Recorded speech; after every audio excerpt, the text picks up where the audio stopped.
हे hello hi everyone, after long time video आ रहा है। तो टाइम वेस्ट नहीं करते हैं, स्टार्ट करते हैं हम जो काम की बात है। तो आर का एग्ज़ाम शेड्यूल है 27 जुलाई को, और बहुत सारी टेंशन्स और ईगरनेस जो भी हो सकता है, एनजाइटी वॉट एवर। तो अब आपके जो 4 इश्यूज़ हैं वो मैं एड्रेस कर दे रहा हूँ। तो सबसे पहले तो ये है कि आपने सिलेबस कंप्लीट कर लिया या नहीं कर लिया है। काफ़ी लोगों के दिमाग में ये होगा कि कब तक कर लेना चाहिए। तो अभी मेरे समझ में ये है कि अभी आपके पास 15 जून तक का समय है। सिलेबस अगर ख़त्म नहीं किया है तो आप कर लो। जो नए टॉपिक्स हैं वो अब मत पढ़ना, अभी से मत पढ़िए आप, ठीक है। एक दो टॉपिक्स आप 15 तारीख तक आप कंप्लीट कर सकते हो, राइट। इसके अलावा 15 जून तक आप सिलेबस ख़त्म कर लेना है। दूसरी बात यह है कि कई लोग हैं जो टेस्ट सीरीज स्टार्ट कर चुके हैं, लगा रहे हैं, काफ़ी दिनों से भी लगा रहे थे। तो आप टेस्ट सीरीज लगाइए, टेस्ट से गुड थे। हाँ, लेकिन इश्यू ये है कि आपका जो मार्क्स हैं वो काफ़ी कम आ रहे होंगे इवन। तो आपको टेंशन हो रही होगी कि ये कट ऑफ जाएगा या नहीं जाएगा। देखो, टेस्ट सीरीज कुछ डिसाइड नहीं करती है कि ये क्वेश्चंस आएंगे क्या आएंगे, ठीक है। हो सकता है कि ऐसे क्वेश्चंस पूछ लिए जाएं जो आपकी एक भी टेस्ट सीरीज में ही नहीं दिए गए थे। तो टेस्ट सीरीज से हमें मिलता क्या है कि हम अपना एप्टीट्यूड इस्तेमाल करते हैं। हम अपने आप को ये देखते हैं कि हम जो यस यस वाले 50-50% में जो भी क्वेश्चन टिक करते हैं उसमें से ओवरऑल हम कितना मार्जिन है प्रॉफिट ऑफ क्वेश्चन हम गेन करते हैं। तो इससे हमें सिर्फ ये पता चलता है टेस्ट सीरीज में मार्क्स कम आ रहे हैं, डोंट वरी, आप लगाते रहिए, मार्क्स आप इंक्रीज होंगे लास्ट तक। अभी आपके पास 1.5 महीने से ज़्यादा समय है। तीसरा ये है कि एनजाइटी फील हो रही है, क्या करें क्या नहीं करें ये सब। तो देखिए, कंट्रोल द नर्व, जो अपना नर्व होल्ड करके रखेगा वो अंत तक जाएगा।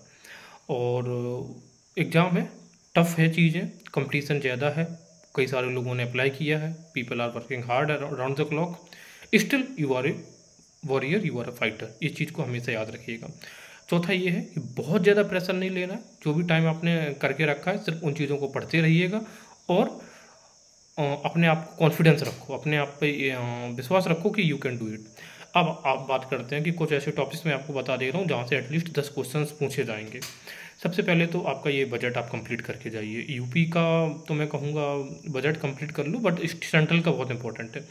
आप सिर्फ बजट कंप्लीट नहीं करना, सेंट्रल में जो भी सरकार ने आप बजट तो लाइक प्रपोज किया जाता है कि in the month of February से लेकर अब तक बहुत सारी स्कीम्स जो बजट में दी गई थी उनको इम्प्लीमेंट कर दिया गया होगा। तो उन स्कीम्स को पढ़ के जाइए साथ में। दूसरा इसी के साथ में टॉपिक्स स्कीम्स 2000 मतलब आज़ादी के बाद वाली भी कुछ इंपॉर्टेंट स्कीम्स हैं, उनको भी कवर करिए। और जो मोदी गवर्नमेंट जब से आई है 2014 से, वो भी कवर करिए। इस स्कीम के साथ में कुछ एलिजिबिलिटी ज़रूर आप पढ़ के जाइएगा कि किस स्कीम्स के लिए कितना है। जैसे जो अटल पेंशन योजना है तो उसके लिए अगर एज कहीं पूछी जाए तो वो 18 से 40 है कि 18 से 50 ईयर्स है कि 18 से 70 ईयर्स है, ये पढ़ के जाइएगा, ठीक है। और चूंकि ये जो प्रधानमंत्री जीवन बीमा योजना है, सड़क सुरक्षा है और अटल बीमा योजना है, इनको 10 साल पूरे हो गए हैं, है ना। मई के महीने में 9 मई 2015 को से 2025 तक का था, तो 10 साल पूरे हो गए तो स्कीम्स को टारगेट किया जा सकता है। 5 स्कीम जो मैं आपको बता दे रहा हूँ जो इंपॉर्टेंट है। एक है लखपति दीदी, एक है विश्वकर्मा योजना, और हर घर सोलर योजना, जो सोलर योजना चल रही है, प्रधानमंत्री सोलर योजना। ये 3 स्कीम्स बहुत इंपॉर्टेंट बन जाती हैं। और इसके अलावा एक है मत्स्य संपदा योजना। ये 4 स्कीम्स, प्रधानमंत्री आय संरक्षण अभियान, और ये आपकी जो 3 स्कीम्स अभी मैंने बताई हैं, अटल योजना और ये सीमा बीमा योजना और सड़क सुरक्षा योजना। तो ये 5 से 7 स्कीम्स की एलिजिबिलिटी अच्छे से आप करके जाइएगा। चलिए, तो 2 टॉपिक्स हो गए हैं। सबसे पहले तो आपको बजट और दूसरा स्कीम्स। और the third topic is institutions, research centre. जो भी आप देखोगे यूपी पिछले 5 साल से मैंने एनालाइज किया, हर पेपर में 2 क्वेश्चन, 1 क्वेश्चन, 3 क्वेश्चन तक भी पूछे गए हैं। तो ज़रूर पढ़ के जाइए, आई होप 1 से 2 क्वेश्चन पक्का पूछा जाएगा।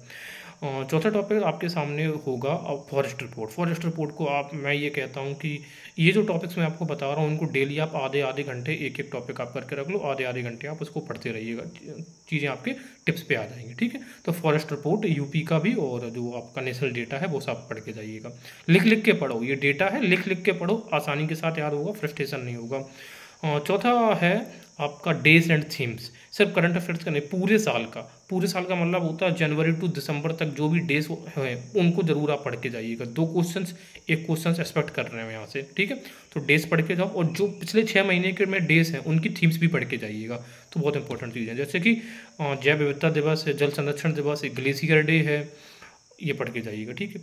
इसके अलावा आप एक चीज़ और ये पढ़ सकते हो, जो आपका हिस्ट्री है, हिस्ट्री में एक क्वेश्चन 100% आएगा यहाँ से। क्या आएगा वो क्वेश्चन है, जो भी क्रोनोलॉजी है डायनेस्टीज़ की, वेरियस शासकों ने शासन किया है, उनका जो क्रम है वो आप ज़रूर पढ़ के जाइएगा। एक क्वेश्चन में भी संभावना है 2 क्वेश्चन भी आएगा, आप देख लो, पिछले आरओ में भी आया था और यूपी पीसीएस में भी उन्होंने पूछा। तो ये 5-6 टॉपिक हो गए।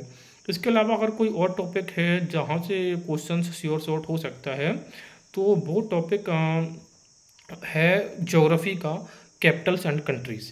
कैपिटल एंड कंट्रीज़, बहुत जो फेमस कैपिटल है वो कोई नहीं पूछना है, बहुत छोटी छोटी, जैसे कैरेबियन आइलैंड्स में जो भी कैपिटल्स हैं, अच्छा वो आप पढ़ के जाइएगा। इसके अलावा अफ्रीकन कैपिटल्स पढ़ के जाइए, वो युगांडा, अंगोला, ये सब पढ़ के जाओ, ठीक है। तो एक क्वेश्चन यहाँ से पक्का आएगा। तो मैंने आपको शायद 7 टॉपिक्स बताए हैं। 7 टॉपिक्स में मैं उम्मीद ये करता हूँ 8 से 10 क्वेश्चन पूछे जाएंगे। अगर 10 नहीं पूछेगा तो साथ में 8 क्वेश्चन तो आएगा ही आएगा। तो आई होप आप अपनी तैयारी अच्छे करते रहिए। करंट अफेयर्स को क्या करें, एक तो वो बुक आई है क्रॉनिकल्स, वो कई लोग यूट्यूब पे पढ़ा रहे हैं उसको, ठीक है, उसको देखो तो ठीक बुक है, मतलब बहुत अच्छा भी नहीं है, बहुत बेकार भी नहीं है। जो भी टॉपिक्स उन्होंने कवर किए वो बहुत सॉलिडिफाई तरीके से कवर किए। बहुत सारे टॉपिक्स स्किप भी हैं जो होने चाहिए था, नहीं हुए हैं, ठीक है। तो अपने लेवल पे आप करंट अफेयर्स कवर करो। मैंने चैनल्स पे पूरे मतलब लाइक मंथली करंट अफेयर्स अपना अपलोड रहता है, 2 मंथ का या 3 मंथ का एक साथ अपलोड करता हूँ मैं। और अगर आपको ये है कि टॉपिक वाइज करंट अफेयर्स आपका कवर हो जाए, इतना कवर हो जाएगा कि 20 में से 15 क्वेश्चन आप सॉल्व कर ले जाओगे, तो आप कहिए तो मैं ये सीरीज स्टार्ट कर सकता हूँ ऑन आवर चैनल, जहाँ पे मैं अक्टूबर के महीने से लेकर आपको पूरा मई के महीने तक, जून के महीने तक आपको करंट अफेयर्स वहाँ पे कवर करवा दूंगा, ठीक है ना। अगर ऐसे कई सारे, इवन अगर 10 लोग भी ऐसा कहते हैं तो I will put my efforts on that, okay.